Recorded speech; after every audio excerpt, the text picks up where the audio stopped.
I mean, I think working in any studio system, you have to do the former ladder, the one where you have to like realize it's a collaboration. There are always going to be notes. There's going to be 50 people with ideas, and it's your job as a professional writer to incorporate those ideas. And you can find your line. You have to say, this is not what I wanted to do anymore, and that's when you walk away. But as far as my process goes, again, just start with what scares you. I really think with Sunflower, the idea of Stockholm Syndrome really just kept eating away with me. I was like, how do you be a victim and turn to sort of understand and sympathize with the aggressor? That was really fascinating to me. So that is really where it started, and I just let it sit around and marinate. And actually, the funny thing is that I was playing Wii tennis with my sister, and we were really competitive for like a year apart. So, and we were really getting into it, and I accidentally hit her in the face with the racket, and I was like, oh my God, 2 girls trapped in a house, competing against each other to stay alive against a serial killer. And she was like, that's fucked up. And I was like, there you go. And so I think that's part of it too. It's like when you are talking with your friends and stuff about your ideas, and they're like, wow, that's crazy, then you start to realize that's marketing. What you're doing right there is you're finding out how they're responding and how they love your idea, and then you know you've got something good that's worth sitting down and really hashing out and going over how to get scared with that. Okay, and I will almost always start with pretty strict genre models. I am still to this day will watch movies that I admire and outline them while I'm watching them to get a sense of their structure. I really believe internalizing the structures of every kind of movie you like and really being aware of those structures. I like to feel like I have all those structures at my disposal, and then I can even literally lay them down on a page as like a ice cube tray and start playing with filling them in, and then because I have utter faith that I will change it and I will make it different and I'll make it individual, and I feel like it gives me a little boost just into the weirder parts if I can start with a structure that just avoids the true horror of the blank page. And just quickly on the other one of how do you dealing with the notes, to me it's really a pretty, I mean, I really agree with you that you have to have a limit. You have to have a point which you've done enough. You got to know at that point you don't get to probably take your show with you, but you could step away and keep your dignity or whatever, and hopefully your credit. My definition of that moment in a studio context is the first time they suggest to you to try something that you actually already did 3 drafts ago, and we all went past that and they no longer even remember that. That's the point at which I say, okay, I'm done.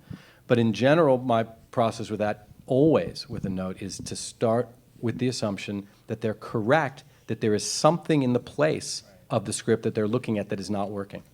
And I equally, though, give myself the privilege of assuming that their answer is probably wrong, but that their question is right, and that they deserve respect for identifying it rather than you being defensive about that. Yeah, I think for me, this has always helped me, and maybe you'll find this helpful, but a skill that I always worked on for myself was making sure I translated. It's my job to translate what their note is, because everyone has notes, and it's your job as a professional to translate that note into something productive. The amount of terrible inaction ideas I've heard is astounding. It makes you like, it makes your skin crawl. You're like, did you even see the movie? Like, what's happening? But it's just mind-blowing sometimes. That being said, every single time you're able to find what the actual problem is, and that just takes a little bit of investigation. Okay, you think this is a good idea to solve. Okay, you think that right in this area of the movie there's something lacking. There's some tension between these 2 characters that should be boosted up. Now you figure out a way to create that tension in the confines of the story that you want to make, but you have to play that game and be willing to translate what it is they're trying to tell you, because they don't know how to say it necessarily. They're not in your head. Yeah, I think your sights on what seems to be achievable. Just through that, I tried to, I didn't want to make, Rosemary's Baby right off the top. I wanted to make a movie that was comparable, because at least then I'd have some sort of sight to aim at when, if it worked for these movies, it could work for my movie. But the other important thing is, I think it's really essential when you've completed a film to show it to like audiences who have no idea and no context what it's you have no idea what it's about. I mean, and it's terrifying when you show an assembly cut to somebody who whose job it is to try to market your movie. or like it works at an agency, you're gonna hear a lot of things. Well, it's not like The Stranger, so you should cut it accordingly. And yeah, I mean, is your movie never gonna be like The Stranger? Ever gonna be like The Strangers? Probably not. But it helps, look at it and realize where it could be, where the tension and where the stakes could be heightened, where it could, be trimmed down and more concise, and then once you make that cut, show it to more people, and then show it to, even more people. Because I think test audiences won't bullshit you, and nothing is more uncomfortable than sitting in a crowd of 40 people and just like knowing and hearing them cough and knowing where your movie's slow. That's horrifying. Watching a horror film is an almost entirely emotional experience. It's all about empathy, relating the dread, putting yourself in there. And at the writing point, you have to really be careful to keep that as like the spine. Keep that empathy with those characters in place as you're doing it, because at the end of the day, you're essentially taking an emotional experience, which is the final, and if you're deconstructing it backwards, and you're re-engineering it in a cerebral way. So it's like you get a vase, and now you have to break it into 1,000 pieces and glue it together to make the vase again. You know what I mean? Because you saw the vase, now you have to recreate it for everybody. And I think being in touch with, 99.99999% of people wake up in the morning after a horrible nightmare and they put it away, and the rest of them it's us. And I think that you have to keep that part of your personal fear really in check, and you have to make that the spine so that they can relate to you as a person. Because at the end of the day, this is an art about personal expression, and horror in particular is incredibly emotional for an audience. And if they can relate to you, and they can relate to your experience, and you can relate it to them, you build that vase again. Intellectually build an emotional experience, which sounds really weird. That's, I think, the foundation of constructing a horror script. It's also really important to get the atmosphere on the page. I think from what I've learned about reading scripts and what I hear people talk about, it's like they're like, I just kept turning the page and I was scared.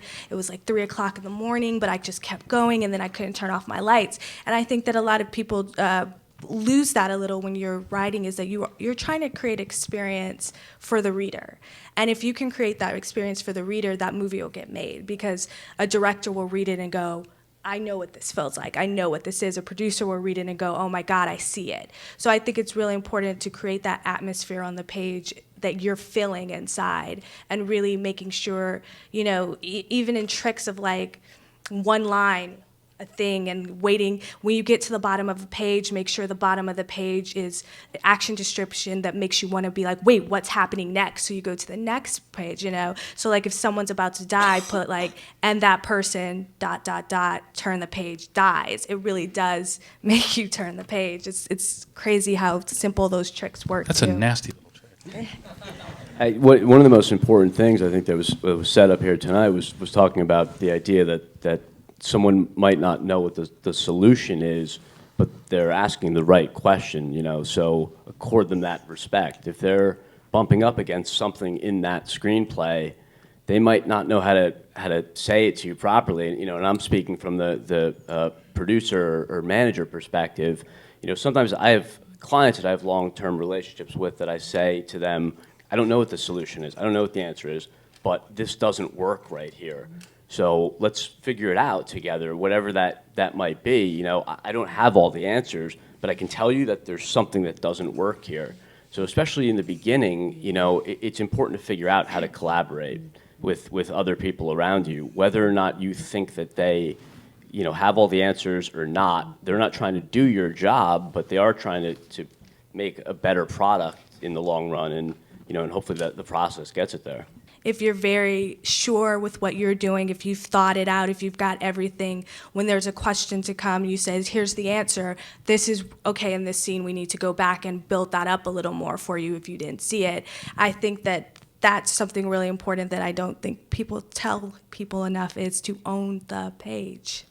It's true. If you have an answer, then most times the note kind of goes away. If they have a note and you go, cool, here's the reason I'm doing this particular thing, there probably is something wrong with the execution because they didn't get it, but at least you know what your intent was. And on. Get a lot of, I feel like in the studio you get a lot of why is this happening, why, and and it's a thing I like to tell execs. I'm like, Dracula and vampires and all of that stuff didn't exist until Bram Stoker made it up. Like that's the lexicon now. It's like Harry Potter was invented by a woman who in England, and now there's amusement parks and stuff. It's like sometimes the answer is, why are you doing this specific thing? It's like, it's cool. Why can't we do that specific thing? Well, why is a very destructive word in horror.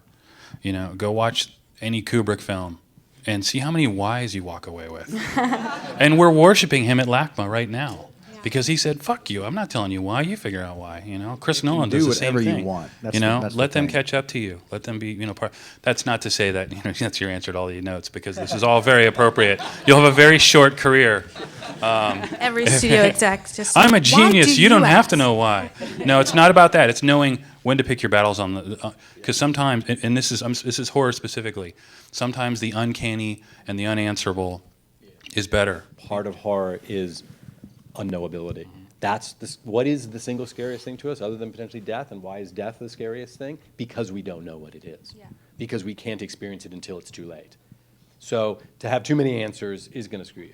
And even though movies today, in ways they never were before, are consumed as if they were books, that is, by people alone, in their very nature, they're not intended to be consumed that way. They're a collective object that was constructed to be absorbed in a collective, like we're sitting in now. Whereas a book was not designed for that, right? And you might read a book out loud, but it's an individual experience in which you get to stick a straw into one other person's brain and in effect, sup directly, brain to brain, one to one. I actually think it's important that film and television, regardless of whether you watch it alone or physically in a group, are not a one-to-one, but a kind of group-to-group thing. They express more collective ideas, more archetypal ideas. They move us in that way. They're often sometimes stupider because of that, or simpler, or go to a more common denominator possibly. But they also can achieve things on a collective level, emotionally. So what that means is don't just rely on you and your brain, because it's then going to go into somebody else's brain. Or if that's how you feel, be a poet or a novelist. And you'll still find that editors will want to change that. But if you want to be in this medium or in television, which are fundamentally collective mediums, where you are in a privileged position to attempt to create pieces of our collective architecture and effect, then don't be too personal about it.